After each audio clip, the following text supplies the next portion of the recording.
From boardroom meetings to bedtime stories, Coffee in the Barn explores the delicate dance of balancing the demands of our professional lives with the joys and responsibilities of being moms. Join us each week as we discuss the latest trends in agribusiness, share insightful interviews with industry experts, and sprinkle in some heartfelt anecdotes about the humorous and heartwarming moments that come with being a working mom in agriculture. Hi there, and thank you for tuning in to this week's episode of Coffee in the Barn. In today's episode, we will be discussing the topics of success, how it looks different for everyone, and what it means to us, as well as sharing some tips we use to be successful in our own lives. So grab your favorite brew, settle in, and join us as we sip on insights, share stories, and cultivate connections in this week's episode of Coffee in the Barn. You got some enthusiasm in you for this? Well, I guess I do. The problem is I've only had a couple sips on my coffee, so we're going to do this, right, Morgan? It's got to kick in a bit. But I am toting a different Yeti cup today, and I thought it was kind of appropriate for our conversation. And it came from an event and a coaching that DSM put on at one of our annual sales meetings, and it's called, I always want to say it backwards, but it's impossible is nothing. I always want to say nothing is impossible if you could kind of flip it, right? Mm-hmm. But when we think about success, that even though we think we're doing nothing, we are still moving. We are still doing something. And I kind of thought that was kind of an important thing to start out to say, that you can't just do nothing. You choose to stay static, or you choose to grow. Yeah, it's a choice. And I think sometimes people get stuck, and maybe they just don't necessarily know a direction to go. But I think as long as you are moving forward constantly, you're going to get where you want to get. You might not know exactly where you want to go at this point in time, but you kind of have some sort of direction. And sometimes you just need to pick and choose and start doing something to help you move in the direction that you want to go. And so we're not talking about goals. So goals is next week, and we're going to get that in a little bit more. But a set of business books I have bought this year, they're kind of workbooks in case studies about business, and it's called the Strategizer series. And right now I'm starting out on the Invincible Company. But this also goes into the invincible person, and one of the key things that they tell you is constantly reinvent yourself. And here I was to think success looked like getting a career job at a feed company and being that nutritionist for 40 years and retiring, or being a professor at a university and studying minerals like Dr. Hill. I'll just use that as an example. But I think that traditional success model is not there anymore. Oh, I would totally agree. And I think it changes every day. I mean, some days I would classify success as just getting dinner on the table. Well, and we have to realize success for some people is just getting out of bed and getting dressed and brushing their teeth. Yeah, it's different for everyone. And we get caught up in this culture, and I know a lot of people listening to this are really drivers, and there's a lot of drivers and intense people in our industry, but there's also a lot of people that are very content with having a good paying job and, like you said, having supper on the table and laughing with their family. Mm-hmm. And so I thought, and you can lead us if you want, but I thought the best way to explain the topic of what success should look like to you is kind of go through my story of struggles a little bit and where I am now today, where I was 20 years ago. If that makes sense. Yeah, sure. I think that'd be a good start. So ultimately, I was a natural driver personality in my mind. My parents never had to help me on my homework. They never had to make sure I got on the bus. That was actually responsible for making sure I had to get my sister out of bed and on the bus type deal. And she was not a morning person, so it was always a battle. And I was always lived my life, and I get this from my father, that if I'm not 15 minutes early, I'm late. And I can tell you that philosophy doesn't go well with college students, but being on time, being present, being ready to go, that's part of my success story, right? That's what makes me feel successful on a daily basis. But as a driver, I was always financially concerned about things, so I found a way to graduate college in 3 years because I had a free house for 2 years and worked the summers and lived up on campus. So I took a lot of summer classes because I financially looked at that fourth year. It cost me a lot of money in college, and I was already quite high in debt at the time and kind of moving that approach. So I graduated in 3 years. And, hindsight, I would have changed it. But I was a very early on manager, and I said, I want to work on the largest sow farm I can find. I had a recruiter find me a job with all people, Comac, at the time, like within an hour of my home. I'm like, no, I want to go way far away. I want to explore, because I even wanted to go down to Auburn. Originally, I wanted to be a veterinarian and be an equine surgeon. And I think I've expressed that a little bit on the last episode, but found very quickly a different path, right? I reinvented myself from that dream of, oh, I'm going to be $200,000 in debt. No, that's not my cup of tea. So I graduated. I took a job with New Fashion Port, moved 20 hours from home. And it was really easy for me to be successful in that organization because I knew how to do everything in swine production. AI, boar studs, sow management. I mean, I already did that in my life and then as a student manager at Michigan State. So I had all the skills, and people tend to utilize people with skills, and they, at the time, don't develop them into leaders. They need to get the job done, and you're a person that can do anything, so we're just going to displace you and put you where we need you. And I can tell you from a management perspective, that's a no-no. And that's probably what causes a lot of our turnover in today's industry, is that we do that, right? We find talent and then we overwork them type deal. But back on track, because I'm getting on a tangent. I wanted to be a live production manager, and I thought I was cool, and then I got into it. I'm like, I saw the problems in our industry, and I said, I can't fix the problems with my current level of knowledge, my current perspective, my current position. So I wanted to go back to grad school. So I was on the fence of graduate school from the beginning. I mean, and I'm not telling you college education makes you successful or not either. I know a lot of successful people, like my father, which is a high school education. And so I went back to graduate school. I was hoping it was going to be a lot like Michigan State. But once again, I always went into positions like with loyalty in mind. And I was able to get my master's and my PhD.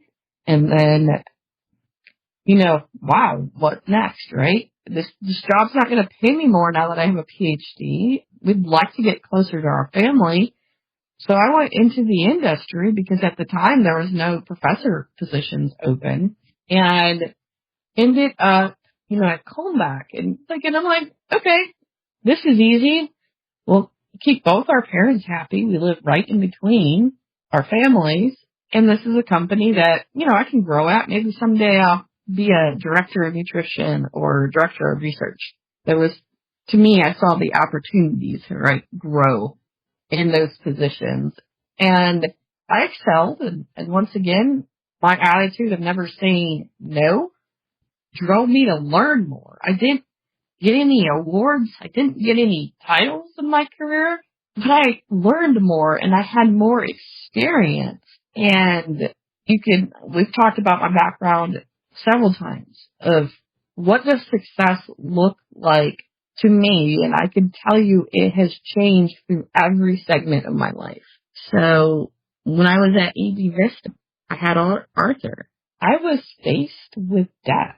I had to think about the possibility of saving my life versus saving my son's life. And when you face your own immortality, and I got to do that at an early age, life changes. Success changes.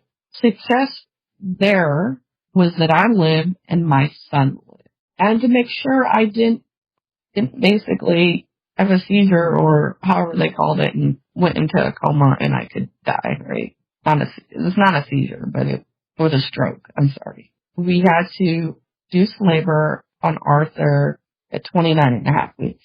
I hung on for 2 weeks to get his steroids in to help his lungs develop. So my picture of motherhood, my picture of a 12-week maternity leave, those happy photos you see, 9-month pregnancy photos of everybody, they never happened for me. The success was that I lived and my son lived.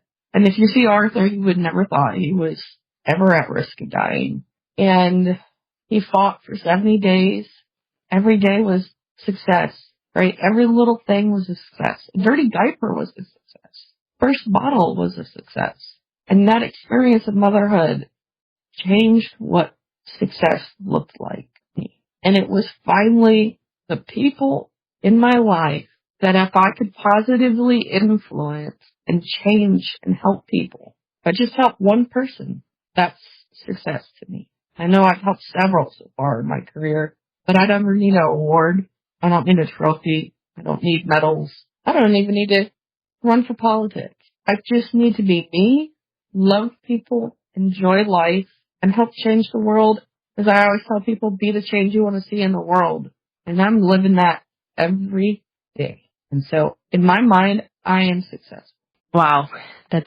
I never had to experience that, and I hope I never have to. And I really feel for all those moms that have had NICU babies and have had that really, really tough challenge of having to experience that. And I'm glad you had the resources and the help to get you to where you needed to be.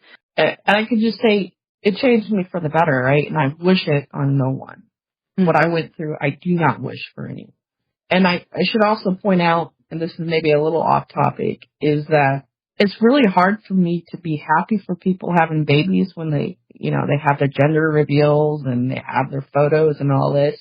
And I didn't want to do that kind of stuff anyways, but it's hard for me to be happy for them even though I am, if that makes sense. So, but I think it's not just that example that applies to. I think there's a lot of things in everyone's lives that, they have a smile on their face and they're happy for you, but they might not express it or show it as much as people might expect.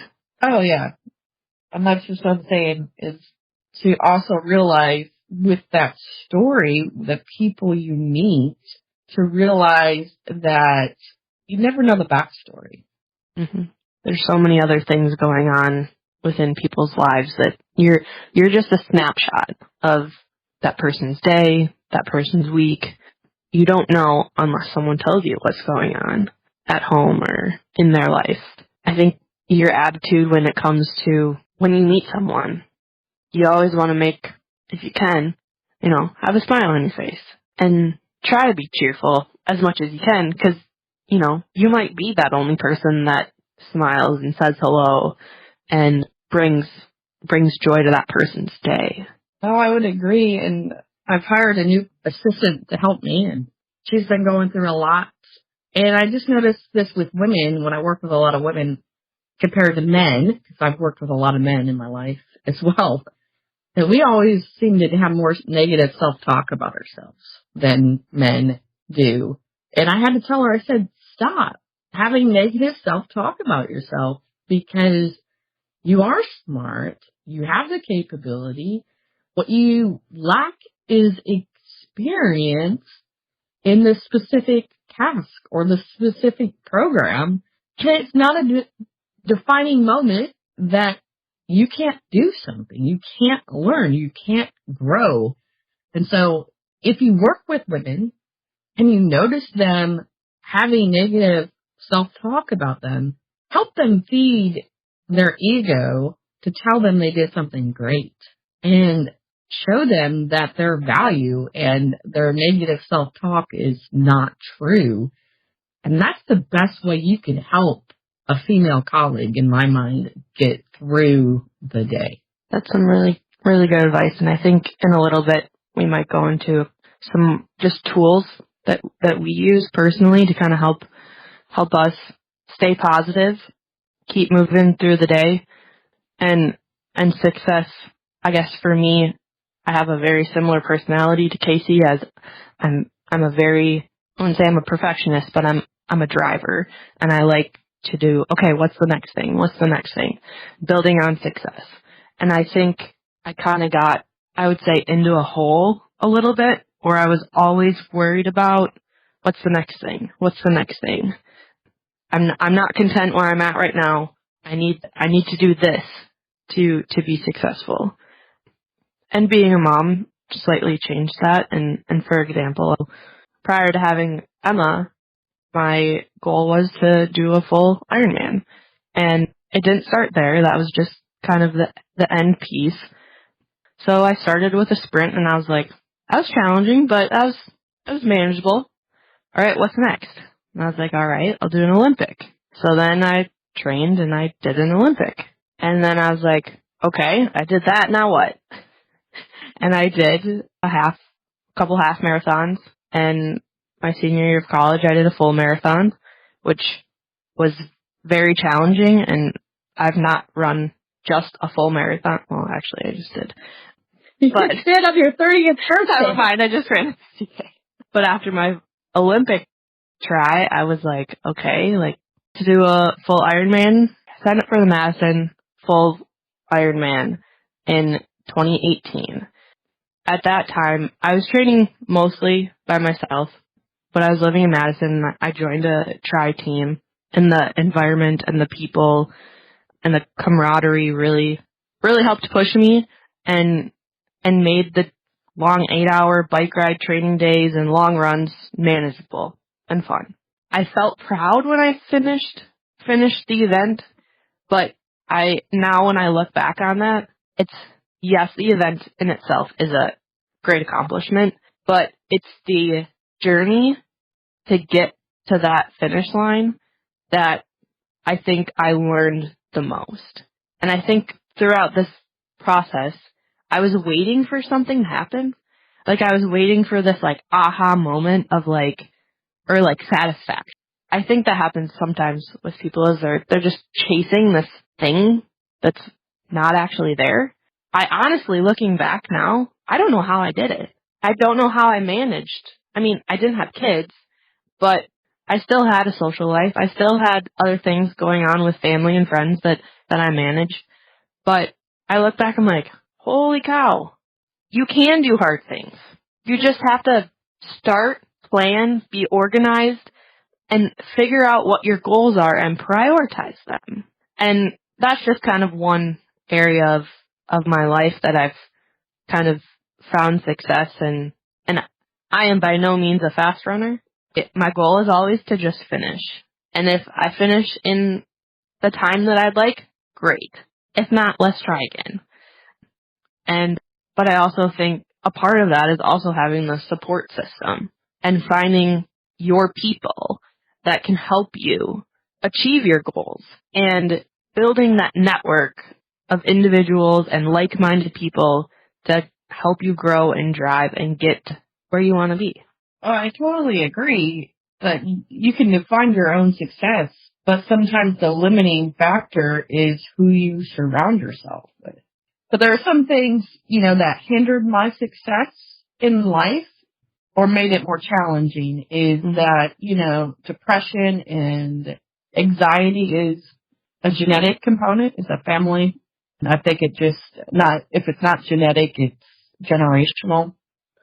And so when I really tell people that I chose my career because I loved animals, and animals taught me how to love people, and that is really what happened. And it really didn't click for me until maybe 5 years ago or somewhere around there later in my life that I'm very empathetic type person. Some people will call that a people pleaser. But I could pick up on emotions, and it was really what the game changer for my career success, going from Combat to AB Vista, was the people I was around. So in Combat, there was a lot of negative I hate to say it, women office staff, so just that vibe, right? There was that vibe of negative energy that really fed me, and I didn't realize how bad it impacted me until about 5 years ago. And it was a total change when I was at Agribusiness. Everybody was like me, a driver. They want to help people. They want to be successful. They want to do the right thing.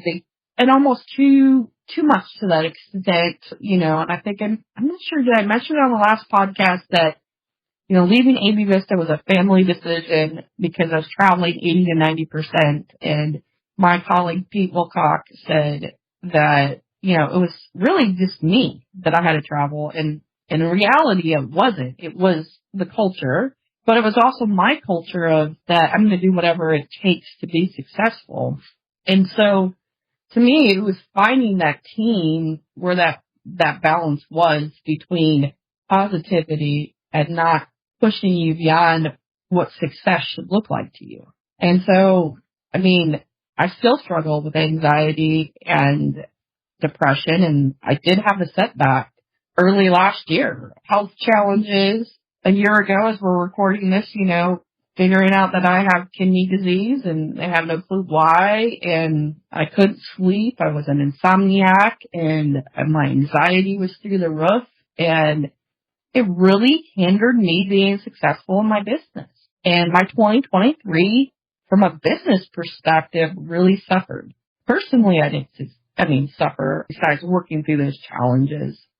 And so it really is the people you surround yourself with, and things, you can do hard things. I did hard things. I survived. I was ready to take down the shingle and go get a full-time job. And I'm saying no, I'm going to do hard things. It's not going to be easy, but I'm going to do it. And I'm still going to be true to myself and true to my values and true to what success looks like to me. Yeah, I think you kind of nailed it on the head right there when you said you can do hard things. It's not going to be easy, but when you do hard things, that's when you grow. Just the feeling of frustration that you have when you're learning something new or doing a hard thing rewires your brain to get better. So I think you should always try and learn new things and grow.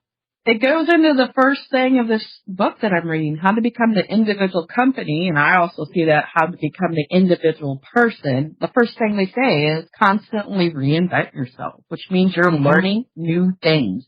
You're doing hard things. Either it's a hobby, learning a new way to cook, doing a triathlon to keep you going, and I think you're right. And since this is agribusiness as well, I'm going to throw this a little bit in, Morgan, if that's okay. Yeah. Our industry is going through some very challenging things right now. Yep. We can call it legislation, new regulations, new consumers being so disconnected to reality of their food. We can call it market conditions, profitability, and we can call it this idea in a lot of publicly traded companies that have boards, and it's all about revenue growth and profit, where a successful company traditionally is, if you were profitable every year, that was a good thing. And our version of success in today's reality is, because everybody's using it as a get rich easy thing, the stock markets and things, that you have to be growing to be successful. And I do not think that way. I think if you're profitable, you're successful. If you're surviving, you're successful. And agriculture is not for the faint of heart. You're going to have a season of up and down. And how can you set yourself up, as you said, prepare for that triathlon, right? You had to walk it, all right? But that was a success, right? You finished. Yep. And that's true in agribusiness. We talk about how all these family farmers are going out of business. And I think it's because they get in that mentality of, this is how my grandfather did it. This is how my father did it. Yep. And they're not willing to learn and try new things. And I use Andy White as a great example. And I work with Roger Walk and Andy White on research. So they're both been generational family farms. And Roger's preparing to leave it to his sons.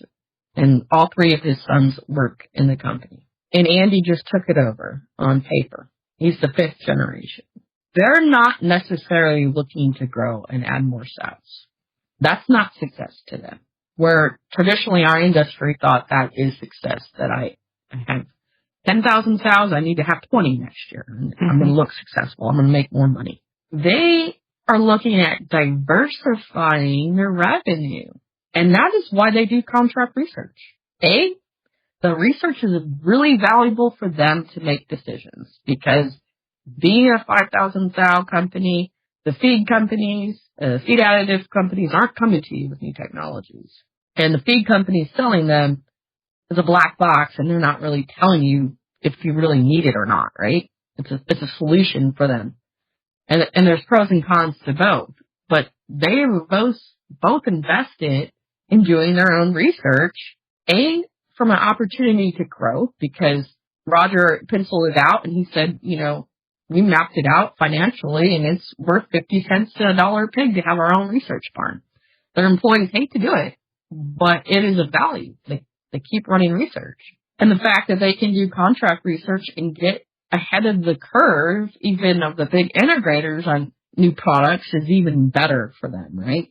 And at the same time, the revenue, if you look at running research, they're adding a couple dollars a pig probably. Like for Andy on the sow, he's definitely adding value to that pig, where, Roger may not be getting $2 a pig on his wean to finish research, but they're diversifying the revenue stream.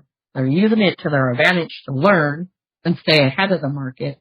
But they're also seeing the fact that just because my father had this operation and ran corn and soy, and we can hedge the market a little bit and be able to have that diversification, they're seeing research as another opportunity to do something, fill a hole that's needed, right? They have real world problems, real world animals, and they can do research to amplify their profitability. And those 2 people, I commend them. I love them. And to see somebody like Andy and I, we grew up together in the sow farm I do research with. Andy is the first confinement sow operation I put sows in.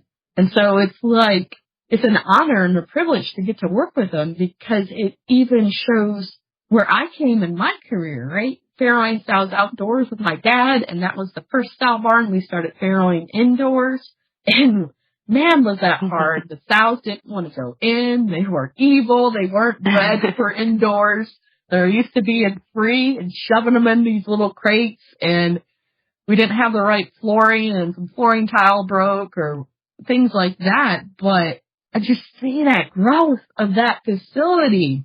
I see that growth of Andy's company, of that sow farm. It's still legacy there, but yet it's reinventing itself to be even better. And Andy's the first one to put gestalls in all his farrowing room. And you get sow farmers like, I can't justify that price of having gestalls in my lactation or ESS, And I'm like, how can you not justify these technologies and these changes? Because data, information, knowledge is power. You have the ability to make strategic decisions. And I think we're going to see that in our industry. Finally, there's going to be a click of that. I'm really excited to see where the next 5 to 10 years go, because I definitely think those producers that are able to diversify and think outside the box, do things, make smart dollar decisions now, is going to have a long-lasting impact on them 5, 10 years down the road. And I'm really excited. I think succession planning is another area that I don't think is talked about a lot. And I work with farms all the time that we have producers that are in their 70s and they don't have anyone else to take over. All their kids have left the farm and they don't plan on coming back. They've established careers in other areas. And those producers they love it so much, they're just going to keep going. And I commend them, and it's hard. It's hard to let go of your life's work. And I think where you can help, and we do try to help, if we know that a producer wants out or is looking for someone to buy pigs or needs barns or whatnot, we do a lot more than just feed pigs. We help on the vet side. We help on the business side. On the business side. Yeah, we kind of help very well-rounded, I should say, in the different tools that we have available to us at Hubbard and the different things that we can help producers with. We're not just selling feed. We're selling the connections, the technical support. We're selling a full service package of helping that producer be successful. And I think our industry needs to get back to that mentality. If you're buying or you're selling, to that mentality. And I see, on the animal nutrition and health side, there's so many Me Too's, a lot of companies coming in. Some of these bigger companies don't know how to make the next level in their strategy changes every year based on the board's decision. And I'm not always sure that's the right approach. And I know change is, I say you constantly have to reinvent yourself, but you also have to kind of have what is that 5 to 10 year plan is. Yeah.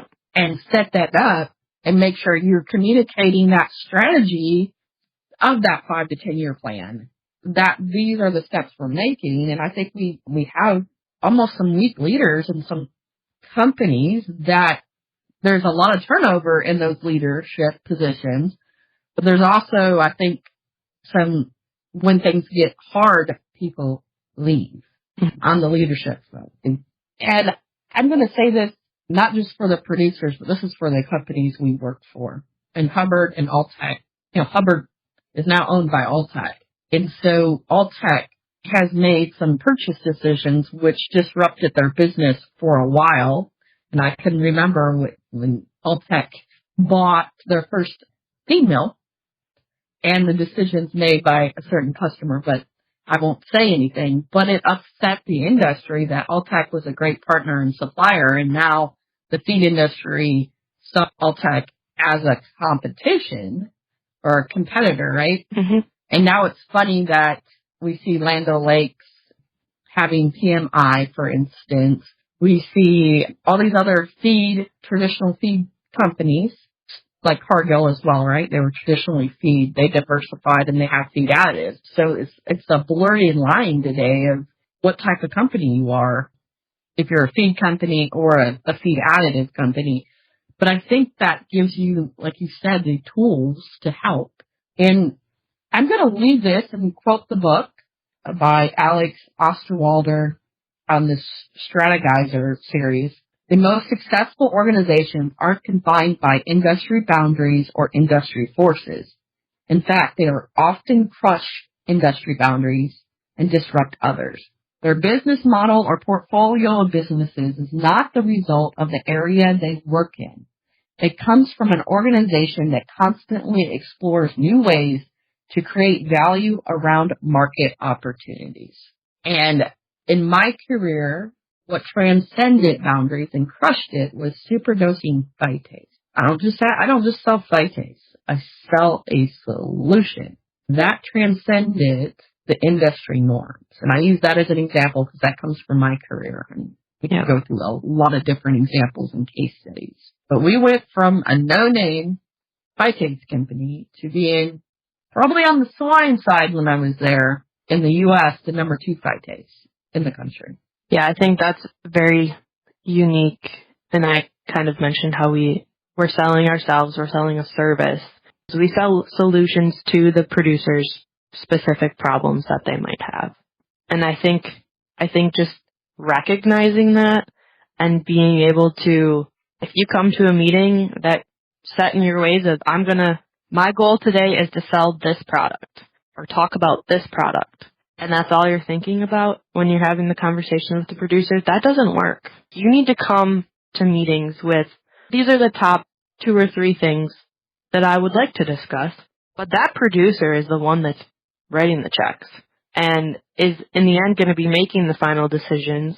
I try to let them drive the conversation. I like to just openly talk and if I can help with different solutions, they might not be necessarily what I thought the producer wanted to talk about. I'm going to be available and be ready to talk about other parts of their business. That challenge is at the front of their mind right now. And this is the problem they need solved right now. So how can we help them now with whatever they're struggling with at that moment? Yeah, I drive salespeople nuts because I come in with a full slide deck and I never present a canned presentation. I hate if you come to me with a canned presentation. You will not sell me or use it for my clients.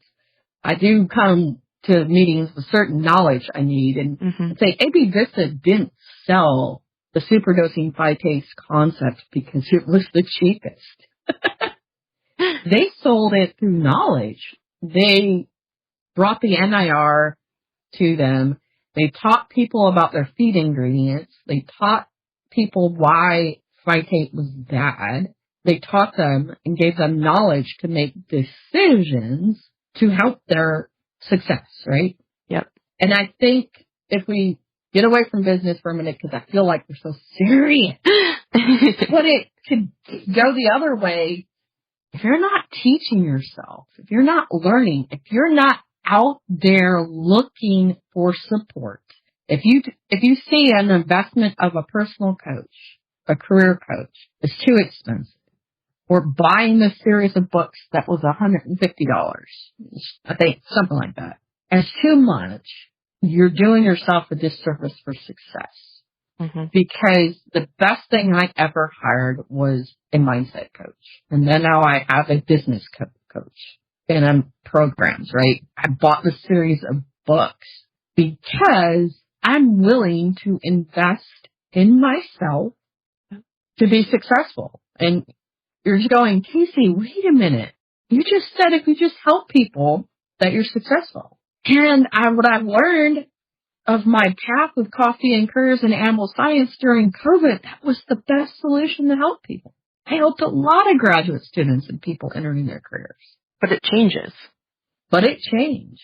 That whole live webinar, people glued to their computer, doesn't work when they're out doing research or traveling for sales. So if I'm still going to have that impact, and I say one person's good enough, but I mean, like, every day I go to work, another person, right? And I help positively influence another person. I have to transcend my business, myself, to be the change maker. And I'm pushing boundaries. And people called me the thought leader of our industry, or one of the thought leaders of our industry, because I'm telling you the hard stuff. I'm asking you to do hard things. Because I want you or your company to be successful. And there's room out there for everyone to be successful. Every company. It's not a dog-eat-dog world and only the top survive. We can create that culture that we're all successful. You just need to create, and that's one of the, I've found it personally in the agricultural space, and I know other people have found it in their career choices or whatever exactly those individuals are doing. But you build the space that you want. I am here today because in the area that I'm in, because number one, I didn't say no. And in a way, I don't want to say I demanded to be where I want to be, but I drove the bus in the direction and in the space and in the connections of where I wanted to be. I kind of had an idea of what I wanted to do as my career has evolved, and I've surrounded myself with individuals that were going to help me get to where I wanted to be at this point. And you do need to be selfish for yourself. You do need to take your priorities and put them in front. And I have a mom story on that, and that's another topic we'll be talking about in the coming months is, prioritizing yourself, and I'll include that story for that one. But you do need to make yourself a priority. Fill your cup up first, before you can fill up other people's. And today is a testament. You're all listening to this probably during your work week, drive, your Monday morning, hopefully workout. But I'm telling you, Morgan and I, we're sitting here recording this on our Saturday morning because success, we're driven to have it, but we know it's not going to be easy. We're filling our cups up while we drain our coffee cups because this is something we want. We want to make an impact. We want to transcend the boundaries. We want to grow. And Morgan, thank you for being on this journey with me because this is exactly what I needed to kickstart the new me, new year, or just rejuvenate myself to keep going. I'll leave you with two things. I want to wrap up here today by kind of just letting the audience know some of the tools that we use personally to help us on the day-to-day. That's number one. Number two is I've seen with the new year and kind of going into next week of goals and intentions, do you have a word for the year?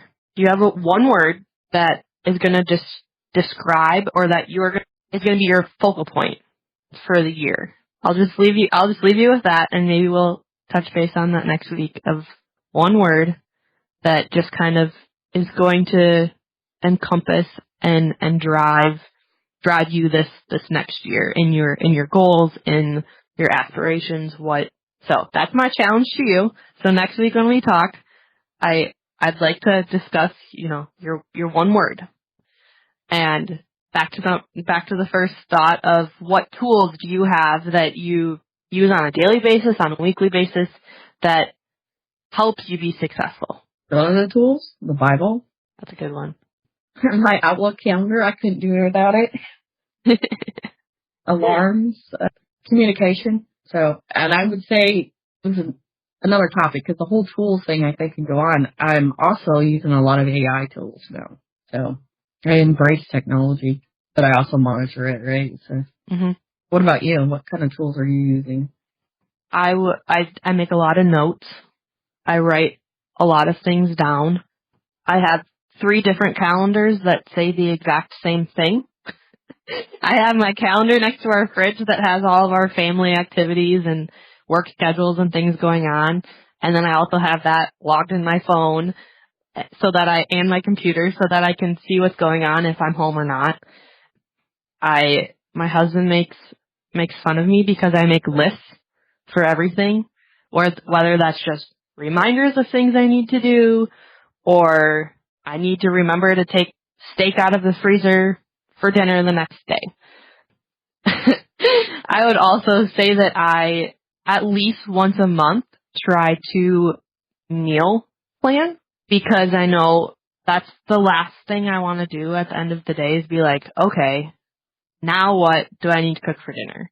So I try to just have a list of ingredients in the house to make 6 to 10 meals that will last us a couple weeks, and it's different for everyone. But then I just have a list on the fridge of, okay, these are the meals that I have ingredients for that I know that we can make.